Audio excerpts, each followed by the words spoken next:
At makakapanayam natin ngayon ang members ng PBL team na Creamline Cool Smashers. Andito sina Alyssa Valdez, Alex Cabanos, Cheska Rakrakin, Pao Soriano, Jonah Ibiza at ang American import nilang si Laura Shout. Creamline Cool Smashers on the score tonight. Yes! Alyssa, napanood ko yung game nyo kanina via live stream at sinabi mo one of the things that your team really worked on dito sa inyong pangalawang laban ay yung reception. At syempre, ang unang nagre-receive sa team nyo, yes, that is right. Jonah Ibiza, hello, welcome back to the score. Creamline is known as the Good Vibes Ice Cream. At tuwing pumapasok ako sa Phil Oil Flying V Center, nakikita ko yung mga fans nyo wearing hot pink. Ano yung feeling playing in front of fans wearing pink and cheering you guys on the volleyball court? Siyempre, sobrang saya kasi lagi silang susuporta sa amin. So, manalo matalo, parang nandyan pa din sila sa amin. So, tsaka naglalaro kami, hindi lang para sa sarili namin, para sa kanila din. Okay, at syempre after receiving, napupunta ang bola sa setter kay Alex Cabanos. So, kamusta naman ang feeling? Nakuha niyo ang inyong unang panalo today in straight sets? Very fulfilling kasi at least nakikita na namin yung mga pinaghihirapan namin sa training.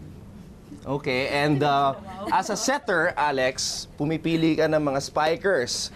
So, syempre, number one option, Alyssa Valdez. Alyssa, you've been playing so well the past two matches, 25 points sa unang match, 21 points today. So, obviously, nakatulong yung experience mo sa Thailand. So, paano paano mo nagamit yung mga learnings mo in Thailand dito sa PVL? Hindi, pinapagalitan ko lang si ano. Joke lang, joke. Hindi, well, I'm really, siguro happy din na in a way, na-apply ko nga rin yung mga nakita ko and natutunan ko sa Thailand. But, kasi with the help of my teammates naman also and the training under Coach Tai and kina Coach Oliver and all the coaching staff, hindi naman din namin magagawa yan without them. So, I think, lalo na supporta pa ng management namin under Ribesco and Creamline. So, I think everyone's on the same page trying to really set the goal na trying to be happy, good vibes, katulad ng Creamline Ice Cream. So, yun lang naman yung sinet namin na goal. But definitely, it's really fulfilling and rewarding na feeling din pag nananalo din. So, I guess yun lang naman yung goal namin. What does it feel like wearing hot pink? I mean, is it something na naisip nyo as a volleyball player? Kasi di ba, Alex sanay yellow, Alyssa sanay blue, Jonah blue also, Pao blue. So what does it feel like wearing hot pink on the volleyball court? Alyssa, ano ba ang feeling? Hot pink. Ako, medyo kailangan nakakaano ng color compliment talaga. But I think, kasi it's really yung color vibrant and yung pag nakita mo, it's really parang nakakasaya lang, very happy lang. So, yun lang din yung gusto namin iparating sa mga nanonood and sa mga supporters ng Creamline. And that's why siguro the management and the team really, yung decision nila to wear hot pink is okay naman kasi nakakapagpasaya naman din talaga and nakaka-distract yun ng kalaban. Joke lang. Yun pala yung secret. I'm kidding. Oh, okay. Strategy yun. Kasama rin natin si Miss NCAA Volleyball 2017, Cheska Rakrakin. Hello? Cheska, kumusta? Ako yun eh. Ako yun, title ko yun. Yes! How is it playing with players like Alex, na veterano, Alyssa, Jonah, and of course, Pao Soriano? Grabe. Ikaw yung baby sa grupo na to eh. Yes! Baby daw ako narinig niyo yun. Sobrang saya. Tsaka ang dami kong natututunan sa kanila every day. Like what? Like what? Paano magpahirap ng setter? Ganun. Hindi, pero sobra. Ang dami kong natututunan lessons sa kanila. Tsaka yung motivation and yung confidence ko nabuboost dahil sa kanila, sa support nila sa akin na kahit minsan down ako, they always push me up. So, okay. Right. Let's talk to the most veteran player, Laura. Laura, I will get to you. Just wait. I will get to you next. Let's talk to Pao first. Pao, naging kakampi mo si Alyssa at si Jonah sa BOC. You're still together now sa Creamline. So, how do you think this trio of yours will continue dito sa PVL, yung pinakaunang conference sa PVL? Kasi yung history namin sa BOC, parang naging ano na namin, parang magandang start. Okay. Ayan.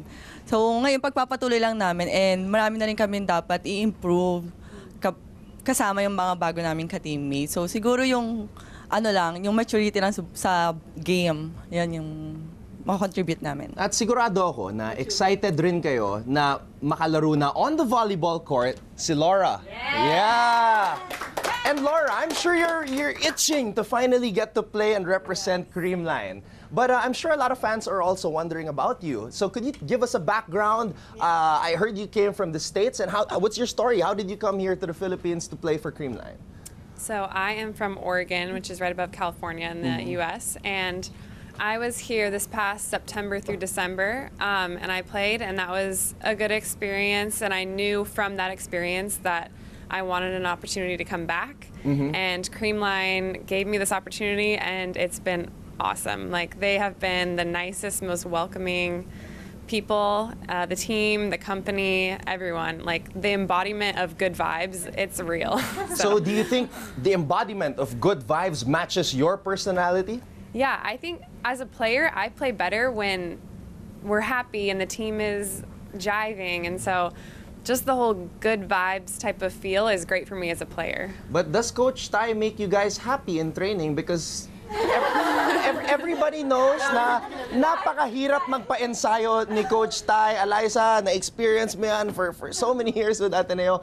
Kayo naman, Jonah, ikaw, kinakaya mo ba yung training ni Coach Tai? Kamusta naman? Feeling mo ba mas naging kondisyon ka under Coach Tai? Sa totoo lang po, parang hindi ko nakakayanin. Pero pinipilit ko lang po talaga. Heart strong nga daw po, heart strong. Good vibes always. Yun. Okay. Lagi. Alex, ito, seryosong tanong. Because obviously you guys want to perform well for Creamline the first time that you guys, because this is the first time that Creamline is playing in the PVL.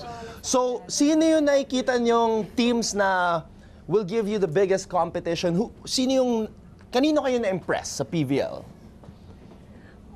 I guess, yung mga collegiate teams pa na nasa PVL kasi sila yung pinaka-kondisyon sa lahat ng mga kalaban namin. So, I guess dun rin kami parang tinitingnan namin sila how will they play when we go against them. Pero meron ba kayong nakikitang team to beat so far? I guess Bali Pure. Yeah. Yung pinaka nakikita rin naming good opponent. 3-0. Okay. Eliza, going back to you, meron ba kayong goal this season? Tina-target niyo ba na dapat mag-champion kayo, or are you taking it step by step? I think our first goal is to survive training. Yes. Well, I think it's really one step at a time. The team is really young. This is the siguro the newest team in the league talaga. Other teams they have their own core, like Bali Pure from San Sebastian and NU. The Air Force is a solid team. Lawag is from like collegiate team also. Pocari is already there for almost 2 years already. Perlas has been training also for ilang years na then together. Beach volleyball together, the BVR. So, kami lang din siguro the youngest, the fresh, the very good vibes. Joke lang. Yun, I think that the management naman is planning for long term din talaga. That's why we're really happy being part of this family talaga. And we're just siguro taking one step at a time. We're not rushing into anything. Okay na yung konti-konti pero pasigurado rin naman tayo. And ayun, we're all adjusting sa system also ni Coach Tai kasi we came from different culture, different system, volleyball system. So we're just expecting siguro to really survive in training and really apply everything we've learned sa training and really, yung support lang din ng mga supporters namin and the management, sana ma-fulfill lang namin kung ano yung mga expectations nila. Well, you did learn from your first match, winning today in straight sets. I'm sure you guys can't wait for Laura to play. And Dao, yeah. Yes. From Thailand. All right. So, Congratulations on the first win today, the Creamline Cool Smashers on the score. And thank you at pumunta kayo dito, fresh off of your win. So, We wanna say hi to our teammates also and Yan. sa lahat ng supporters ng Creamline. Sir Jonathan, hi, and attorney. Thank you for the dinner. Yay! And please like our Facebook page, There we go. Creamline School Smashers. Yay! All right, thank you very much to our Creamline Cool Smashers. See you again soon sa PVL. Hi guys, keep watching The Score for the latest sports updates and don't forget to subscribe to the ABS-CBN Sports in Action YouTube channel.